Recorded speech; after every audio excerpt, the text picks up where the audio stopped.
But how about starting with presenting who Luca is and what you do at Name It? Yeah, well, I'm 30 years old and I come from Italy.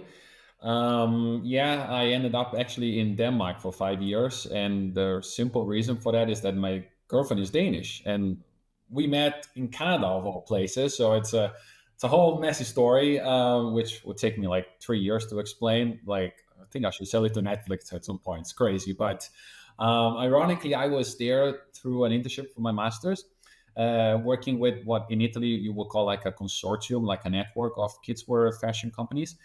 And I just happened to meet her, and then after flying back and forth, we wanted to kind of close the gap. So I moved over to Denmark. I wanted to make an abroad experience, anyways, so that fitted the bill very well. And I started to work in a company called iPaper as a the sales rep.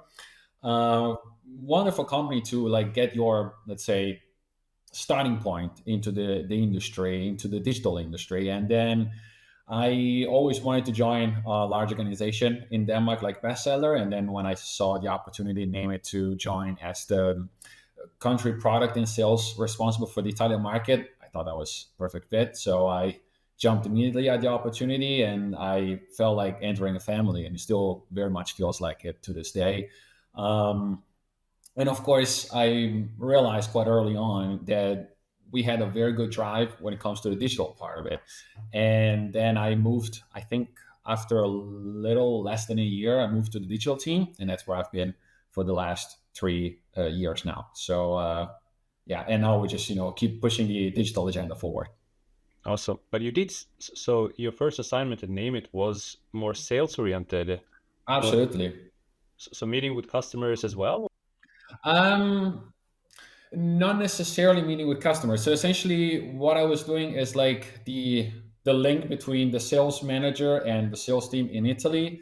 I was the connecting point in the headquarters in Denmark, because of course, as it's streamlined, at least for us, we get all the product design information, inputs, all the rest of it from the headquarters, and then you need to feed it into the market, and then they will give you back the feedback.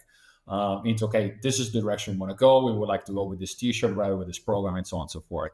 So obviously, I would be like the first filter, because of course then you're able to skim out. Okay, this stuff is not really going to work for us. For instance, if you take away the northern part of Italy, then we're not really that focused on selling clothing for skiing in the south of Italy. So if we're doing something, then of course you have to take that into account.